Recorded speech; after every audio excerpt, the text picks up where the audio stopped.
అమరావతి విషయంలో ప్రధాని మోడీ సీఎం చంద్రబాబుకు కౌంటర్ ఇచ్చారు సిపిఐ నారాయణ. 10 ఏళ్ల క్రితం రాజధాని నిర్మాణానికి ప్రధాని పునర్తిరాయి వేశారని, ఆ పనులు ఆగిపోయినందుకు ప్రధానే బాధ్యత వహించాలన్నారు. దేశంలో కొత్త రాజధాని నిర్మాణానికి కేంద్రం నిధులు ఇవ్వాల్సింది పోయి అప్పు ఇప్పించడం ఎంతవరకు సబబని ప్రశ్నించారాయన. ప్రధాని మాటల్లో విశ్వసనీయత లేదన్నారు నారాయణ. రాష్ట్రానికి ప్రత్యేక హోదా ప్రస్తావన గాని, విశాఖ స్టీల్ ప్లాంట్ ప్రైవేటీకరణ చేయడం లేదన్న మాట గాని ప్రధాని మోడీ నోట వెంట రాలేదని అన్నారు. కులగణన పూర్తి చేసి 2029లోగా చట్టసభలో పెట్టాలన్నారు సిపిఐ నారాయణ.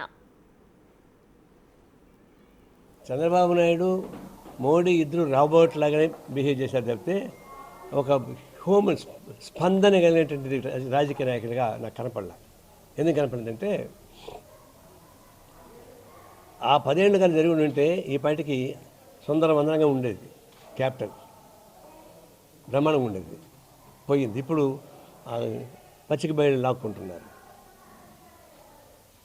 దీనికి బాధ్యత ఎవరు వహించాలి? బాధ్యత వహించాల్సింది నెంబర్ 1 ప్రధానమంత్రి మోడీ, నెంబర్ 2 జగన్మోహన్ రెడ్డి, నెంబర్ 3 చంద్రబాబు నాయుడు. అయితే ఒక ఆయన ముద్దాయి తప్పించుకుపోయాడు. మాజీ ముఖ్యమంత్రి ఉన్నాడు, ఫార్మాలిటీ ప్రకారం ఆయన రావాలి. భారత రాజ్యాంగ వ్యవస్థలో ఉన్న ఫార్మాలిటీస్ ప్రధానమంత్రి వచ్చినప్పుడు మొన్నటిదాకా ముఖ్యమంత్రిగా ఉన్నటువంటి జగన్మోహన్ రెడ్డి కట్టసి కాలకన్నా వచ్చి ఉండాల్సింది, రాలేకపోయాడు. అంటే దాన్ని బట్టి ఆయన ఎంత తప్పులు చేశాడో అర్థం చేసుకుంటాడు. ఆయన నిజంగా హృదయ స్పందన ఉంది.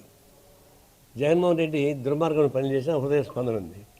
మాట్లాడలేకపోయాడు, వాళ్ళ ముఖం చూడలేకపోయాడు, వెళ్ళిపోయాడు. వీళ్ళు నిన్న ఇచ్చిన ఉపన్యాసంలో నిజాయితీ ఉందని, నిజాయితీ కొరబడింది. ఎందుకు నిజాయితీ కొరబడిందంటే ఈ డెవలప్మెంట్ మొత్తం నేను చేస్తా, అమరావతి డెవలప్మెంట్ అన్నాడు. తర్వాత 70-80 వేల కోట్ల రూపాయలకు సంబంధించిన ప్రాజెక్టులు మొత్తం అక్కడనే రిమోట్తో చేశారు. అందులో హైవేస్ ఉన్నాయి. మరి హైవేస్కి నితిన్ గడ్కరీ కదా మంత్రి, ఆ మంత్రి ఏమైనాడు కనపడలే. రైల్వేస్ మంత్రి ఎవరు? ఆయన కనపడలే. అనేక ఇండస్ట్రియల్ డెవలప్మెంట్ వచ్చినాయి, ఇండస్ట్రియల్ మినిస్టర్ కనపడలే. అంటే ఈ అన్ని రంగాలకు ఈయనే ప్రధానమంత్రిగా, ఆ రంగాల్లో వాళ్ళు ఎవరు లేరా? కాబట్టి డెమోక్రసీ లోపించిందంటే ప్రభుత్వంలో ఇంటర్నల్ డెమోక్రసీ మొత్తం నాశైపోయింది, అర్థమైపోయింది.